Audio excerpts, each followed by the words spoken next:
이들은 당돌하고 자긍하며 떨지 않고 영광 있는 자들을 비방하거니와 더 큰 힘과 능력을 가진 천사들도 주 앞에서 그들을 거슬려 비방하는 고발을 하지 아니하느니라. 그러나 이 사람들은 본래 잡혀 죽기 위하여 난 이성 없는 짐승 같아서 그 알지 못하는 것을 비방하고 그들의 멸망 가운데서 멸망을 당하며 불의의 값으로 불의를 당하며 낮에 즐기고 노는 것을 기쁘게 여기는 자들이니 점과 흠이라.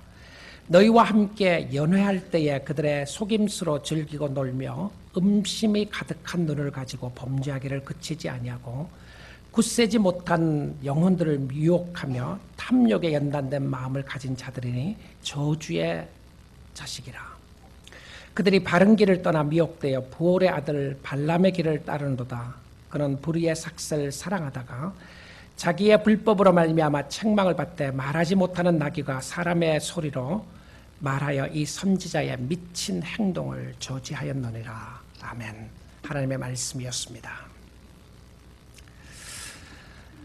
우리가 주님을 섬기면서 신앙생활하는 가운데 참 중요한 요소가 있습니다. 그 중에 하나가 영분별이라고 생각을 합니다.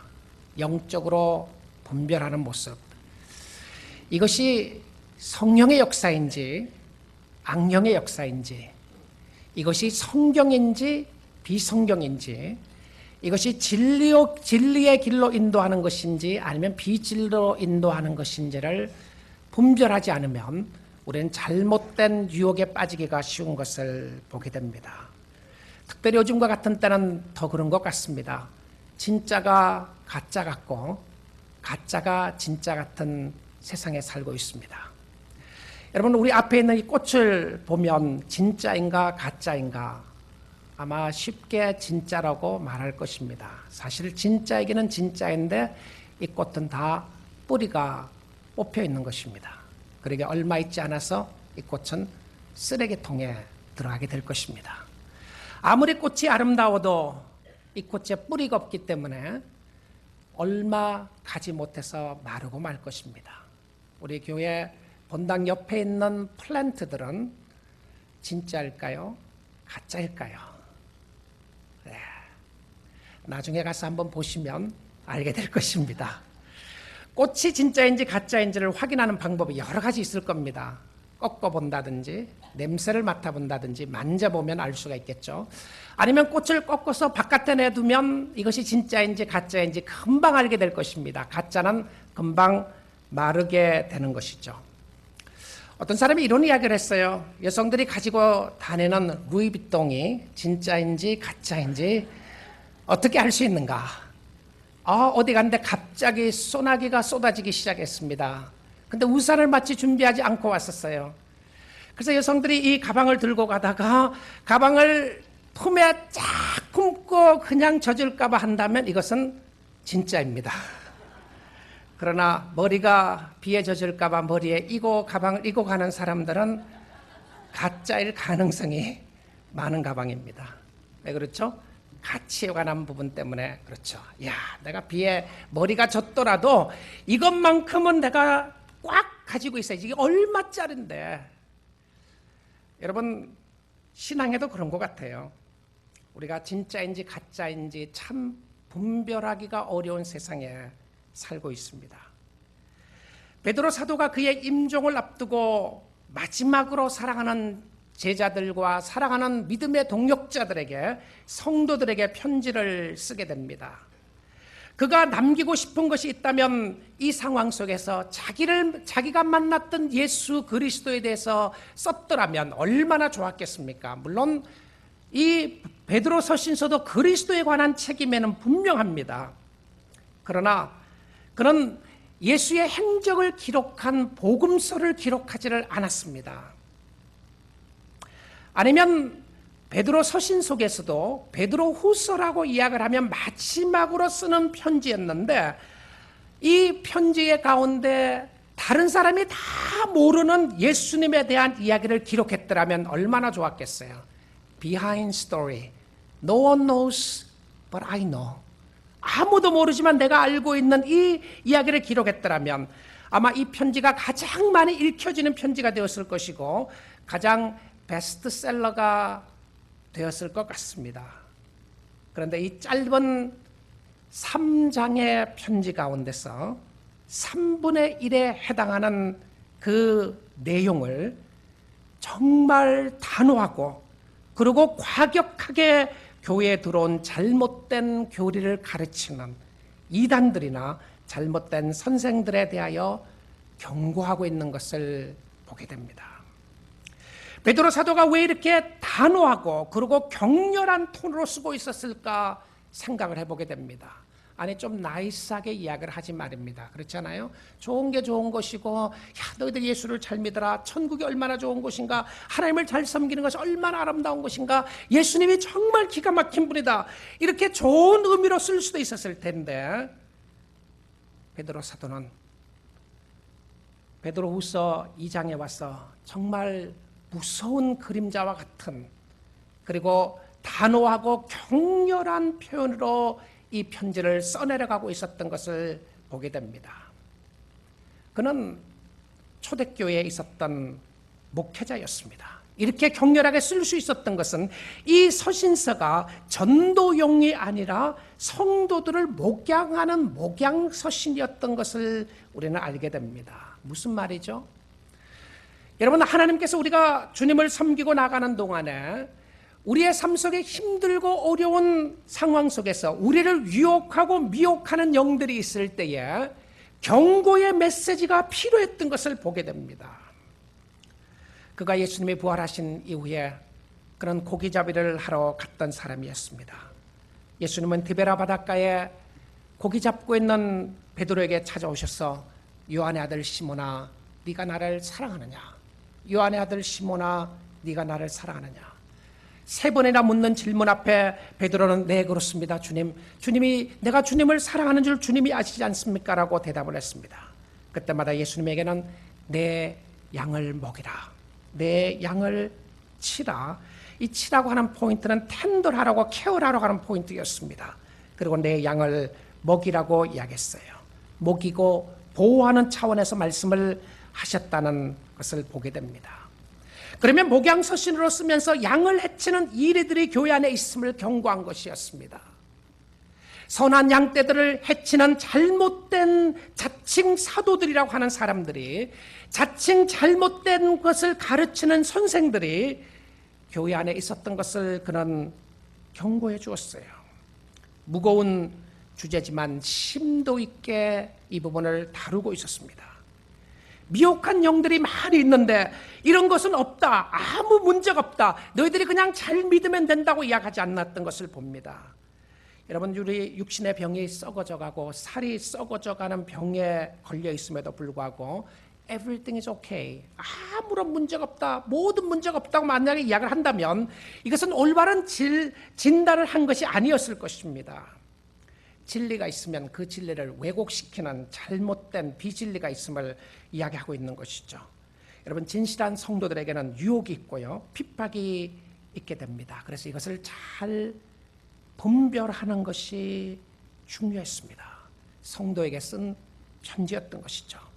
여러분, 우리의 영적 신앙생활이 잘못하게 되면 신앙생활을 망치게 하고 망하게 하는 요소들이 있을 수 있다는 것을 경고하는 말씀이었어요. 베드로후서 주석을 쓴 찰스 스윈돌 목사님이 이런 이야기를 했습니다. 우리가 성경 구절을 바라보게 되면 액자에 놓고 걸어놓고 싶은 성경 구절들이 많이 있다는 것이죠. 그 중에 가장 파퓰러한 성경 구절 중에 하나가 아마 많은 사람들에게 있는 시편 23편일 것 같아요. 여호와는 나의 목자시니 내가 부족함이 없으리로다 하는 것을 성경 구절을 이렇게 화장실에 걸기도 하고 또 거실에 걸기도 하고 침실에 걸기도 하는 그런 모습들을 보게 됩니다. 아마 비즈니스를 시작하는 사람들에게 가장 파퓰러한 성경 구절은 욥기 8장 7절일 것 같습니다. 무슨 말씀이죠? 내 시작은 미약하였으나 내 나중은 심히 창대하리라. 지금 비즈니스 시작하는 게 지금은 어렵지만 크게 될 것이라고 하는 것을 다 걸어놓는 것입니다. 그런데요, 그 말은 누가 했는지 아세요? 욥이 한 것도 아니고 하나님이 한 것도 아니고 휴머니스였던 욥의 친구가 했던 말이었습니다. 그래서 혹시 이거 걸어놓으시면 떼셔도 괜찮습니다.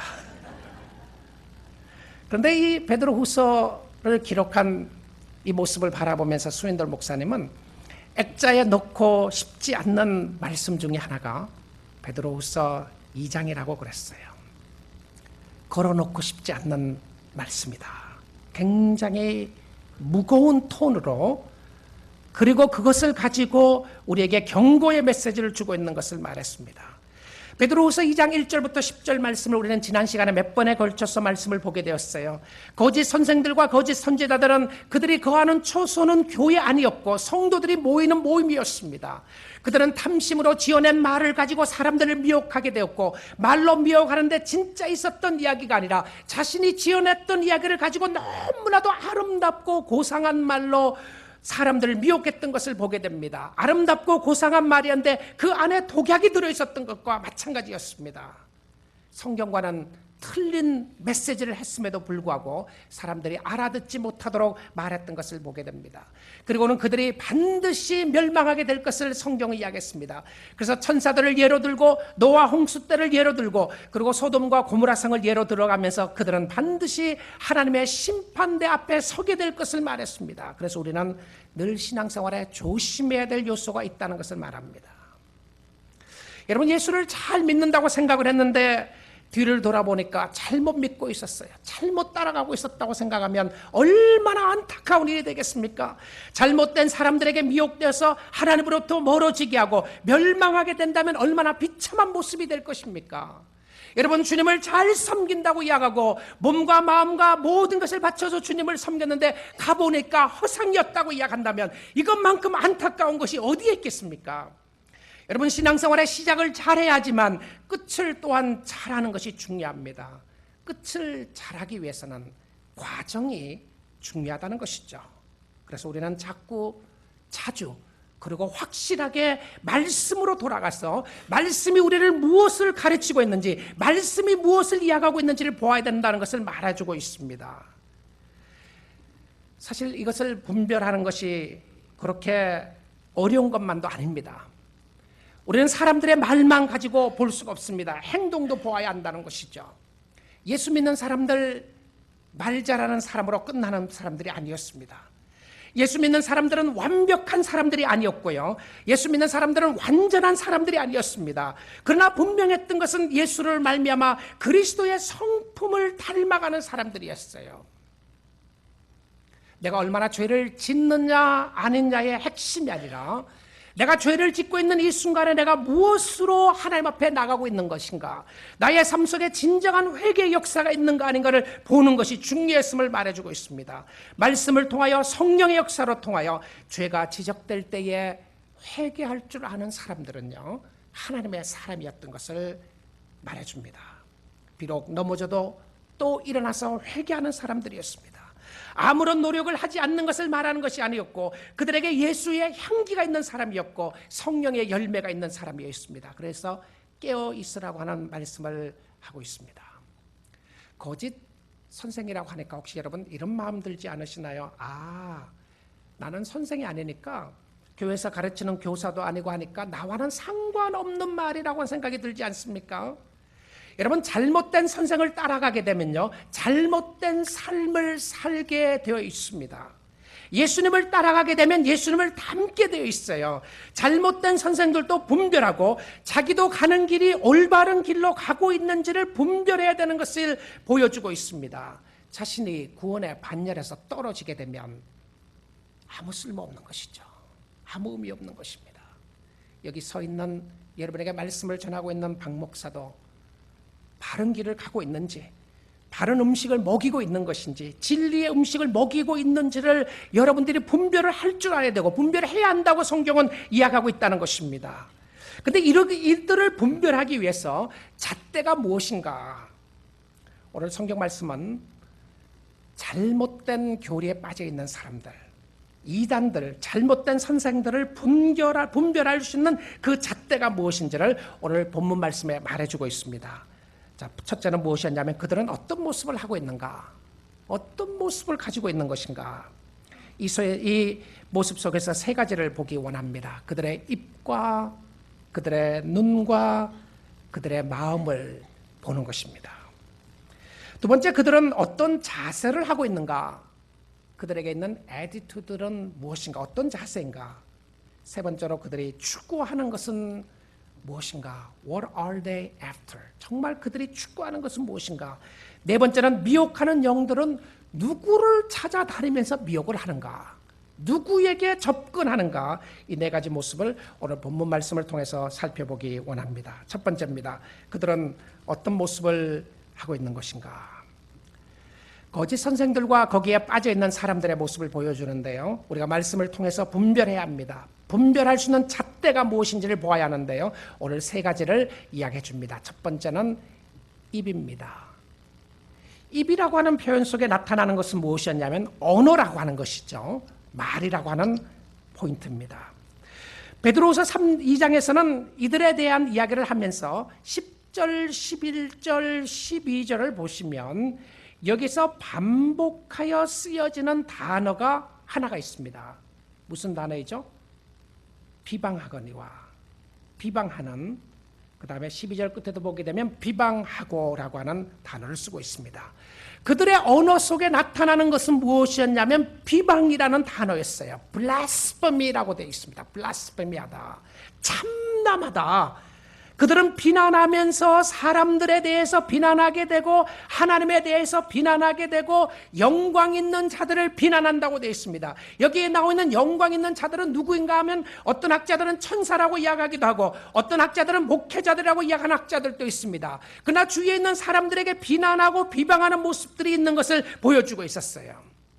근데 이 비난하고 비방하는 모습을 설명을 하면서 이들보다 더 힘이 있는 천사들도 하나님 앞에서 비방하지 않는데 이들은 모독적인 언어를 써가면서 비방한다고 이야기하고 있습니다. 블라스페미하다, 참남하다. 교회에 대해서 참남하게 이야기하고 하나님에 대해서 또 예수 그리스도에 대해서 쓰지 말아야 될 단어들을 써가면서 모독적인 언행을 하고 있다는 것을 보게 됩니다. 이 비방을 하면서 목적이 무엇인가 하면 결과적으로 자기 자신을 나타내고자 하는 것이 최고의 목적이었습니다. 두 번째, 그들은 눈입니다. 눈은 어디로 향하고 있는가? 14절을 보겠습니다. 그들의 눈은 음심이 가득한 눈을 가지고 범죄하기를 그치지 아니하고. 음심이라고 하는 이 단어가요, 음란이라고 하는 단어입니다. 그들의 눈은 어디를 향하고 있다고요? 음란을 향하고 있다고 되어 있습니다. 이성을 보면서 성적인 대상으로 보는 모습을 설명을 했어요. 동성을 보면서 그런 사람도 있기도 하지만 말입니다. 음란에 빠져 있는 모습이었어요. 여러분, 잘못된 교리에 빠져들게 되면 무서운 모습 중에 하나가 바로 이 음란의 모습이었습니다. 저는 베드로후서 2장 설교를 준비하면서 정말 마음이 무거운 마음으로 하나님 앞에 회개하는 마음으로 이 말씀을 준비했습니다. 회개하고 회개하는 마음으로 말입니다. 지난 2년 전에 보니까 성범죄 순위였어요. 성직자가의 성범죄가 한국에서 376건으로 1위에 올랐더라고요. 최근에 서울대 모 교수의 성범죄 이후에 바로 최근에 또 교수 중에 한 분이, 서울대 교수 중에 한 분이 성범죄 사건으로 고발되는 역사가 있었습니다. 알고 봤더니 그분이 어느 모 교회의 장로님이었다고 합니다. 끊임없이 일어나는 범죄의 모습들, 우리가 TV를 틀어놓고 잠깐만 보아도 끊임없이 유혹하는 음란의 모습들이 있습니다. 클릭 한 번으로 쉽게 접할 수 있는 음란의 모습들 말입니다. 이런 것들이 우리의 영혼들을 파괴하게 되고 우리의 영혼들이 주님 앞에 나가지 못하도록 하는 모습들이 있음을 보게 됩니다. 음란의 모습이었어요. 그래서 예수님은 제자들에게 이런 이야기를 하셨습니다. 여자를 보고 음행을 품는 자마다 마음에 이미 간음했다라고 말했어요. 그렇지 않는 사람들이 과연 몇 사람이나 있겠습니까?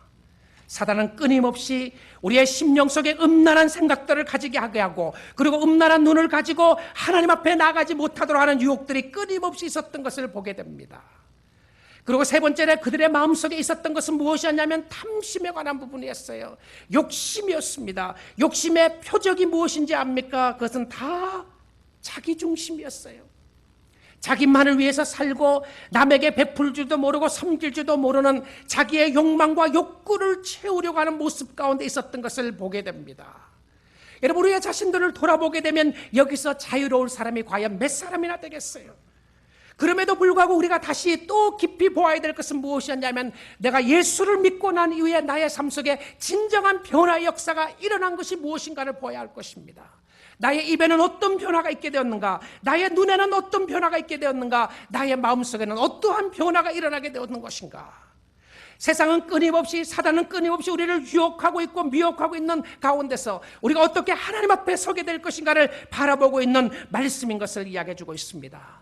그렇습니다. 우리가 다 죄인입니다. 하나님 앞에 죄인이 아닌 사람이 누가 있겠습니까? 그럼에도 불구하고 하나님은 우리로 하여금 거룩하게 살기를 원하시고 성결을 추구하며 살기를 원하시는 것을 보게 됩니다. 사랑하는 성도 여러분, 우리의 영혼을 파괴하는 모습들, 잘못된 사람을 만남으로 말미암아 우리의 입이 더러워지고 우리의 눈이 더러워지고 우리의 마음이 더러워져 있는 모습들 때문에 하나님으로부터 멀어져 있는 모습이 우리에게는 있지는 않습니까? 우리는 주님 앞에 나가야 할 것입니다. 이들의 모습들이 이런 모습들이었어요. 자, 근데 이 입과 눈과 마음이 있었는데 하나 빠진 것이 있어요. 무엇일까요? 생각입니다. 생각. 근데 이 생각을 베드로 후서에서는 생각이라는 말을 쓰지 않고 무엇으로 예를 들었냐면 동물을 가지고 예를 들었어요. 12절에 봅니다. 그러나 이 사람들은 본래 잡혀 죽기 위하여 난 이성 없는 짐승 같아서 그 알지 못하는 것들을 비방하고 그들의 멸망 가운데서 멸망을 당하며, 이 사람들은 본래 잡혀 죽기 위하여 난 이성 없는 짐승 같다. 여러분, 짐승에게요, 동물에게 행동하도록 하는 것이 무엇인지 압니까? 동물이 동물의 모습으로 행동하게끔 하는 것이 무엇이었냐면 인스팅트라고 하는 것입니다. 인스팅트가 본능이라고 하는 표현이죠. 여러분, 운동선수 중에서 축구 골키퍼가 정말 막을 수 없는 골을 막았어요. 막고 쳐냈습니다. 그때 하는 포인트가 뭐라고 그러죠? 동물적인 감각이 있었다라고 이야기합니다. 인스팅트라고 하는 것이죠. 근데 이 인스팅트에 의해서 동물들은 생각을 하고 움직이는 것이 아니라 인스팅트에 의해서 움직인다는 것이죠. 본능에 의해서 움직이게 된다는 것입니다. 그러면 이들의 삶 속에 나타나는 모습이 무엇이었냐면 생각하지 않고 하고 싶은 대로 했다는 것이에요. 하고 싶은 대로. 여러분, 오늘날 성도들에게 생각하지 않도록 막는 요소들이 많이 있습니다. 그래서 우리는 많은 경우에 우리의 신앙생활도 이모션에 의해서, 감정에 의해서 움직여지는 경우들이 많아요. 그 예배 갔더니 마음이 어떻더냐, 기분이 어떻더냐, 기분에 대해서 움직입니다. 내 필링이 어땠는가, 내가 기분이 좋았는가 싫었는가를 가지고 판단합니다. 그래서 한번 보고 나의 인스팅트에 의해서 판단하는 모습이 있었습니다. 그런데 이 인스팅트에 의해서 판단하는 모습을 성경은 무엇이라고 표현했냐면 이것을 잘못된 사람들에게 나타나는 표현의 방법 중에 하나로 설명을 했어요. 어떤 사람은 교회 한번 딱 와보더니 교회에 대해서 다 아는 것처럼 이야기하는 사람들이 있었어요. 어떤 사람은 저를 한번 딱 만나고 나더니 저에 대해서 쭉 이야기를 하는 사람이 있었습니다. 이렇고 저렇고 어떻고, 어떻게 그렇게 잘 아나, 나도 잘 모르는 것을, 그렇게 생각했어요. 기분이죠. 기분이다. 그런데 이 모습 가운데 없었던 것이 생각하는, 말씀 가운데 생각하는 그런 모습들이 빠져 있는 것을 보게 됩니다. 여러분, 우리는 다 이렇게 잘못된 모습을 가지고 있습니다. 비방의 언어도 있고 이성에 빠지는 눈도 있고 마음에 다 탐심이 있지 않습니까? 그렇습니다. 우리 모두 다 이런 모습을 가지고 있어요. 근데 이런 모습이 있을 때 우리가 어떻게 하느냐가 참 중요합니다. 우리의 자세가 뭔가? 진정한 성도의 자세는 이런 모습을 가지고 나아갈 때에 하나님 앞에 가슴 치며 회개하고 통회하는 모습이 있는 사람들이 성도인 줄 믿습니다. 하나님의 은혜를 붙잡기를 바라고 하나님의 도우심을 간구하는 사람들이었어요. 두 번째, 이들은 어떤 자세를 하고 있었습니까? 잘못된 교리에 빠져가고 잘못된 스승에 빠져나가는 사람들은 어떤 자세가 있는가? 그들의 애티튜드는 어떤 모습인가? 10절입니다. 10절 중간에 보면 이런 말씀이 있습니다. 이들은 당돌하고 자긍하며 떨지 않고, 여러분 이 말씀 한번 보십시오. 당돌하다, 볼드하다 이렇게 썼는데, 지난 시간도 제가 말씀을 드렸지만 베드로후서 4절부터 2장 4절부터 10절 중반까지는 한 문장이라고 그랬습니다. 그러니까 베드로 사도가 숨도 쉬지 않고 한 문장을 길게 내려가면서 어떻게 하나님 앞에 이런 잘못된 모습들에 가진 사람들의 심판에 대해서 이야기를 쫙 하고 나서, 그리고 점을 꽉 찍었습니다. 형벌하실 줄 아시느니라. 그러고 나서 첫 번째 하는 단어가 무엇이었냐면 볼드라고 하는 단어를 썼어요. 당돌하다, 자긍하고 떨지 않는다. 여러분, 죄를 지속적으로 짓게 되면 죄는 우리의 삶 가운데 자신만만하게 당돌한 마음을 줍니다.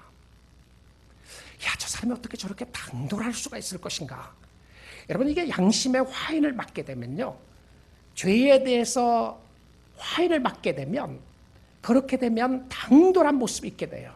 그럼 어떻게 하죠? 죽이려면 죽여라, 배째라, 이렇게 딱 내버리는 거죠. 나만 죄인이냐? 너는 그러면 죄인이 아닌가? 째려보고 당돌하고 자긍합니다. 여기에 자긍하다고 하는 표현이 무슨 표현이냐면 교만하다는 거거든요. 이 당돌함은 교만한 것에서 오는 모습이었습니다. 이거는 그리스도 안에 있는 자신감을 이야기하는 것이 아니었어요. 성경은 우리에게 그리스도 안에서 confidence를 가지라고 이야기합니다. 자신감을 가지라고 이야기했어요. 근데 여기에 나오는 자신감은, 당돌함은 죄를 지었음에도 불구하고 자신만만한 모습이었습니다. 아, 그런 사람들 주위에 보지 않아요? 때론 목회자들 중에서도 그런 모습을 보게 됐죠. 선교사들 중에서도 보게 되고, 장로들 중에서도 보게 되고, 주위의 사람들 중에서도 정말 이런 모습들을 보게 되는 것을 봅니다. 하나님 앞에도 안 꺾여져요. 하나님 앞에도 안 꺾여지니까 그들의 삶 속에는 비방을 할 수밖에 없게 되는 것이죠. 사단이 멸망할 줄 알면서도 끝까지 대항하는 모습과 마찬가지였습니다. 당돌하고 자긍하고 떨지 않는다. 두려워하는 대상이 없어진 것이었죠. 그러니까 교만으로 꽉 찰 수밖에 없는 모습을 설명해 주고 있습니다. 누가 말을 해도 듣지 않아요. 자기의 생각과 판단이 옳다고 생각합니다. 그리고 그것을 다른 사람들에게도 가르치기 시작합니다. 그래서 성경은 그 사람들의 모습을 어떻게 설명했나요? 이들은 낮에 즐기고 노는 것을 기쁘게 여긴다. 무슨 말이죠? 이들은 술 취하는 모습을 이야기했어요. 술을 취해서 밤에 주로 술을 마시고 노는데, 그들은 낮에도 술을 마시고 놀면서 그들의 마음속에 쉐임풀한 것, 창피한 모습이 하나도 없다는 것이었습니다. 밤낮으로 음란하게 죄를 짓지만 그들은 부끄러운 줄 모르고 범죄하고 있는 모습을 설명해주고 있습니다. 그들의 삶 속에 나타나는 모습이 무엇이었나요? 점과 흠이었습니다. 점과 흠이라고 하는 포인트는 더러운 사람들이었다는 것이죠. 더러운데 당돌하고 자기 마음대로 사는 사람들이었습니다. 그들이 이런 범죄에 빠지는 것은 자기들만 노는 것이 아니라 너희와 함께 연회할 때에, 너희들과 함께 밥을 먹을 때에 너희를 속여서 즐겁게 놀고 쾌락에 빠져들고 쾌락으로 자신도 들고 즐기고 다른 사람들도 거기에 빠지게 하는 모습이라고 설명을 해주고 있습니다. 아, 무서운 자들이었어요. 여러분, 성도들은 하나님의 손 아래 있는 사람인 줄 믿습니다. 성도들은 내가 마음대로 할 수 있다고 하는 것은 좋은 것이 아니에요. 내가 원하는 대로 다 된다, 좋은 거 아닙니다. 성도는 자기 만족에 사는 사람들 아니었고, 성도들은 하나님의 만족에 사는 사람인 줄 믿습니다. 여러분의 뜻대로 되지 않고 여러분의 원하는 대로 되지 않을 때에, 그때 여러분이 무릎을 꿇고 하나님 앞에 나갈 수 있다면 여러분은 그 모습이 아름다운 성도의 모습인 줄 믿습니다. 주님 앞에 나가세요. 근데 이렇게 잘못된 교리에 빠지거나 신앙생활을 잘못하게 되면요, 그들이 깊이, 마음속 깊이 원하는 것이 있습니다. 뭘 원하는지 아세요? What do they want? What are they after? 정말 그들이 earning하고 yearning 해가면서 정말 그 자기의 삶 속에 채워지기를 바라는 것이 뭔지 압니까? Self-glorification. 자기 만족과 자기 영광이었습니다. Self-satisfaction이었어요. 결과적으로 자기의 영광과 자기의 만족을 위해서 살아나가는데요. 그래서 여러분, 우리가 주님을 섬긴다고 할 때 돌아보아야 될 부분들이 있습니다. What do I want?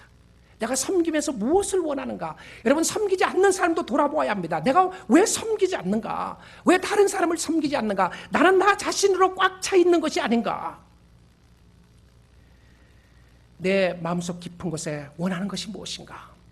내가 잘 될 때에 원하는 것이 무엇이고, 내가 절망하고 낙심될 때 원하는 것이 무엇인가? 무엇이 채워지지 않았기 때문에 내가 이렇게 발버둥 치고 있는가? 무엇 때문에 이렇게 절망하고 있고, 무엇 때문에 이렇게 낙심하고 있고, 내가 무엇 때문에 즐거워하고 기뻐하고 있는 것인가? 여러분, 그 밑바닥 속에, 여러분의 마음속 깊은 곳에 있는 삶 속에 있는 것이 예수 그리스도이기를 원합니다. 정말 그리스도인가? 아니면 나의 욕망과 욕구를 채우기 위해서 그리스도를 이용하고 있지는 않는가? 자기 만족과 자기 영광으로 채우려고 했던 가장 근본적인 욕망과 욕구가 무엇인지 압니까? 물질이었어요. 돈이었습니다. 잘못된 선생들, 잘못된 교리에 빠져 있는 사람들, 잘못된 길을 가는 사람들에게 bottom line there 그들이 추구했던 것은 무엇이었냐면 돈이었어요. 여러분, 한때 텔러 이벤젤리스트들이 한참 유행할 때가 있었습니다. 여러분, 그 텔러 이벤젤리스트들이, TV 전도자들이 이런 이야기를 했던 때를 기억할 것입니다.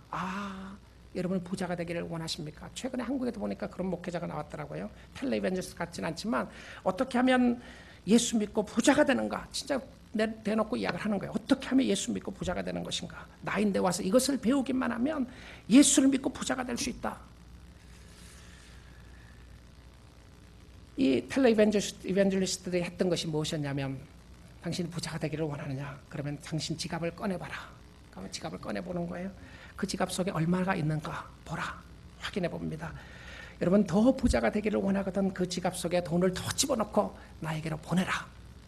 그러면 30배, 60배, 100배로 채워지게 될 것이다. 우리가 기도하고 그 지갑을, 돈은 빼고 그 지갑을 다시 돌려보내주겠다. 수많은 사람들이 미혹됐습니다. 그리고는 지갑을 보내면서 부자가 되기를 원했어요. 여러분, 교회도 조직체이기 때문에 물질이 필요하고요. 우리가 하나님 앞에 물질의 자유함을 얻기 위해서 헌금을 드립니다. 그리고 헌금을 통하여 쓸 수 있는, 할 수 있는 부분들이 많이 있음을 보게 됩니다. 그러나 여러분, 물질로 목회하는 것 아닙니다. 물질로 교회가 움직여지고 있다면 그 교회는 잘못될 가능성이 많을 수 있습니다. 교회는 성령의 역사로 말미암아 하나님의 능력의 역사로 움직여지는 것이 하나님의 교회인 줄 믿습니다. 그럴 때 하나님께서 물질로 채워주시는 것을 보게 됩니다. 물질로 채워주셨다고 해서 그것이 물질이 드라이브를 해서는 안 된다는 것이죠. 여러분, 사랑하는 성도들, 여러분 교회만이 아니라 여러분의 삶 속에 What are you really after? 여러분, 정말 부자가 되기 위해서 교회 오는 사람들이 있지 않습니까? 혹시 우리 가운데도 그런 사람이 있을 수가 있는 것이죠. 예수께 나가면 나의 모든 문제들을 해결할 수 있는 것으로 생각을 하고 나와서 그 중에 하나가 내가 정말 추구하는 것이 있다면 좀 부자가 되는 것이었다. 여러분, 부자가 된다는 것이 잘못됐다는 의미를 이야기하는 것이 아니었습니다. 그러나 교회 오는 유일한 목적이 부자가 되는 것이었다면 여러분 반드시 실망하게 될 것입니다. 아니, 어떤 사람에게는 부자가 될 수도 있을 것입니다. 예수와 상관없이 부자가 되는 사람도 있을 수 있으니까요.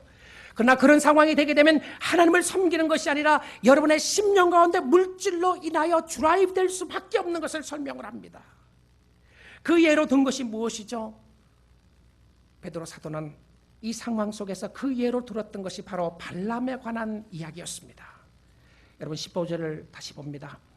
그들이 바른 길을 떠나서, 그들이 바른 길을 떠나서, 길을 알고 있음에도 불구하고 바른 길을 떠나서 미혹되어 부올의 아들 발람의 길을 따르는도다. 그는 불의의 삭슬을 사랑하다가 자기의 불법으로 말미암아 책망을 받되 말하지 못하는 나귀와 사람의 소리로 말하여 이 선지자의 어떤 행동을요? 미친 행동을 저지하였느니라.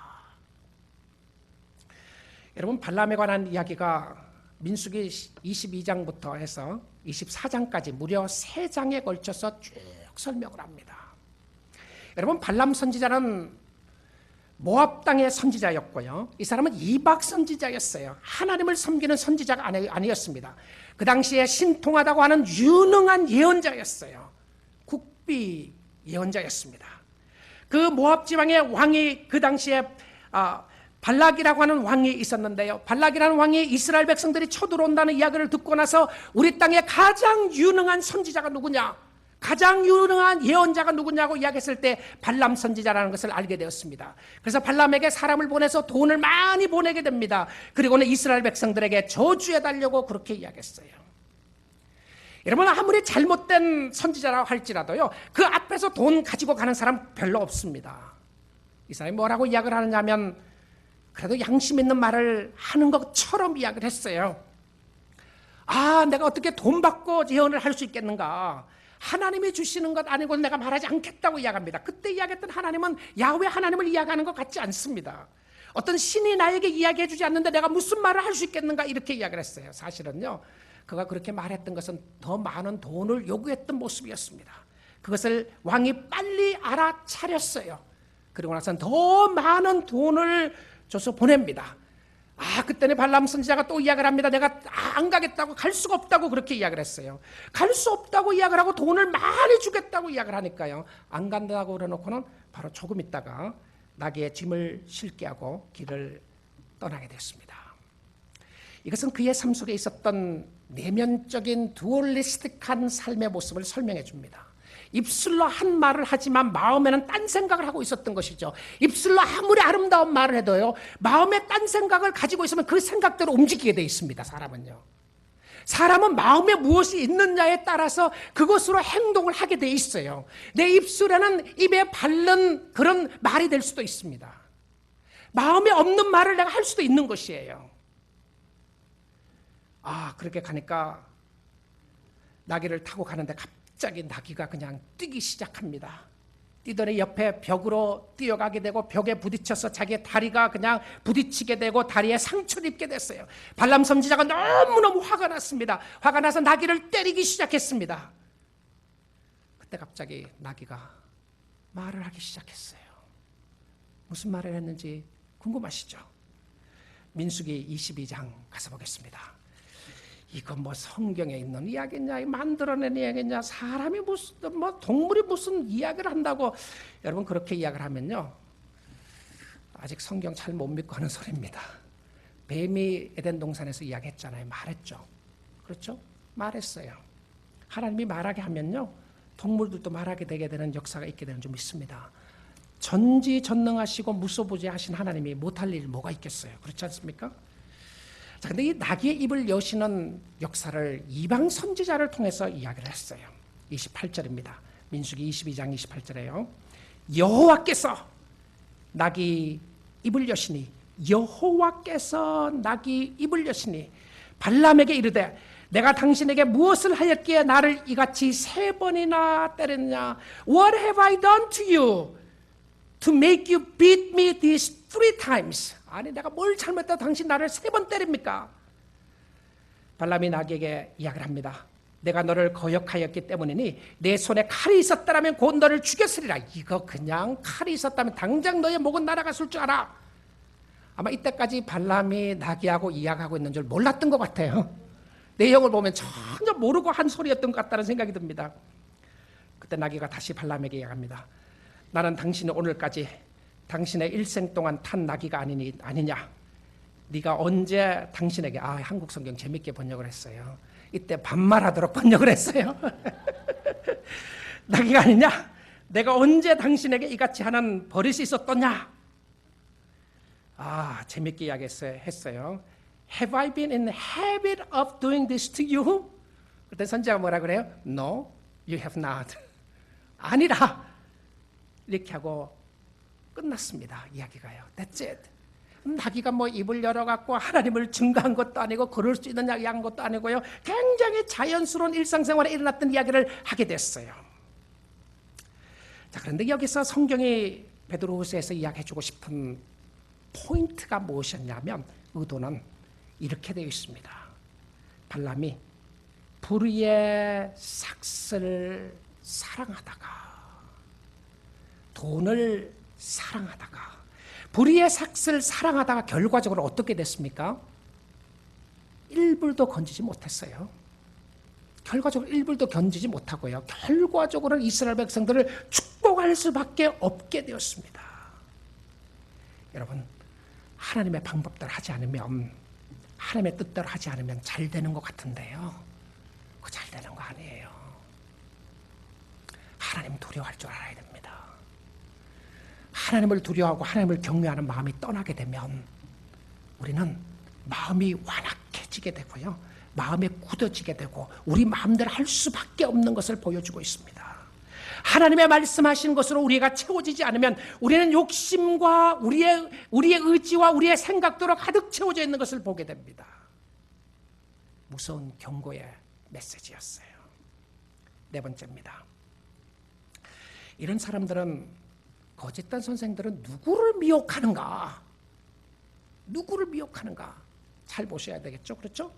거짓 선생들이나 잘못된 사람들의 미혹당하는 사람들은 누구인가? 누구를 미혹하느냐고 되어 있느냐 하면 14절에 보십시오. 누구를 미혹한다고 되어 있죠? 14절에요. 굳세지 못한 영혼들을 유혹하며. 누구라고요?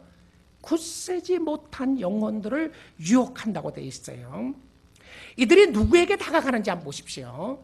여러분, 우리가 상처 입었다는 말을 잘 씁니다. 교회를 통해서, 사람을 통해서, 환경을 통해서 상처 입었다는 말을 쓰게 돼요. 사단이 이용하는 베이트 중에 하나가 상처라고 이야기했잖아요. 오펜드 당했다. 내가 누구 때문에 오펜드 당하고 오펜드 당했다는 표현을 많이 쓴다고 그랬어요. 근데 이 오펜드 당하고 내가 상처를 입었다고 이야기를 하게 되면, 내가 A라고 하는 사람을 통해서 상처를 입었어요. 근데 내가 다른 사람을 만났더니 A 때문에 상처 입은 사람이 또 있었어요.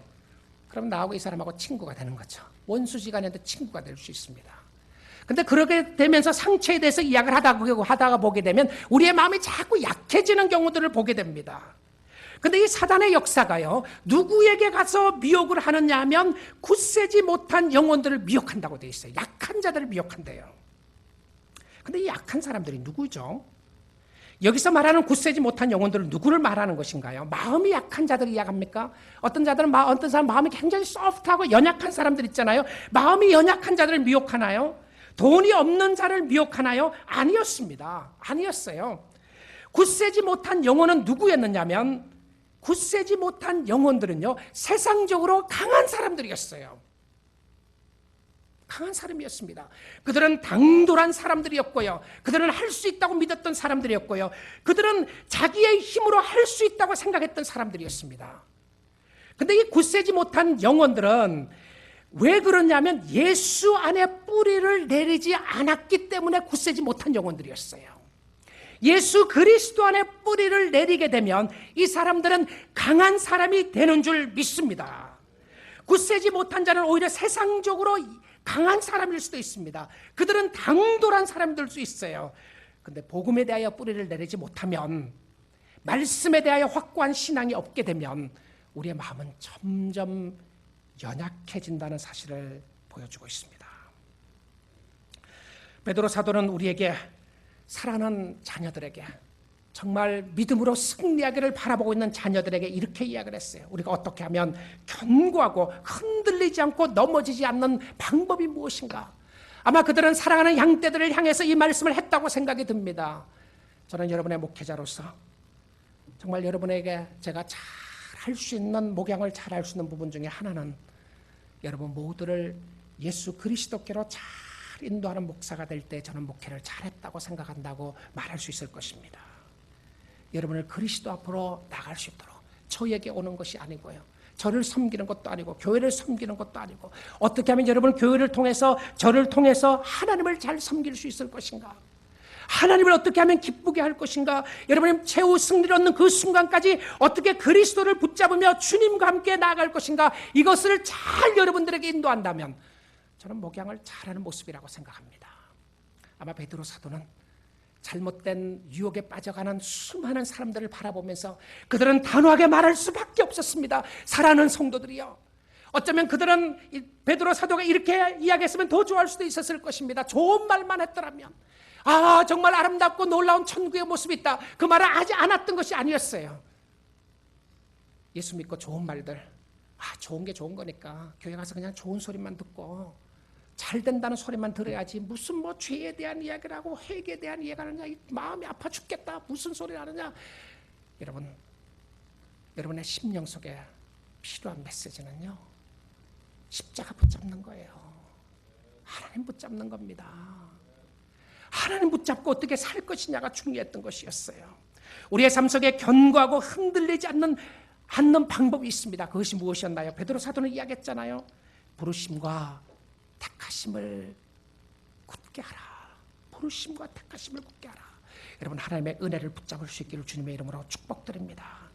여러분의 자신들을 붙잡고 있으면 넘어질 수밖에 없고 쓰러질 수밖에 없습니다.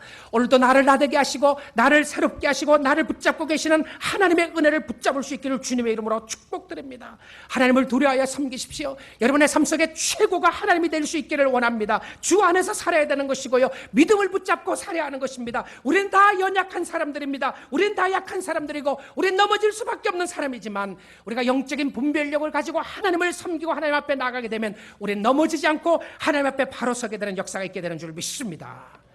주님 바라보고 최후 승리 얻는 그 순간까지 믿음으로 승리할 수 있는 여러분 될 수 있기를 주님의 이름으로 축복드립니다.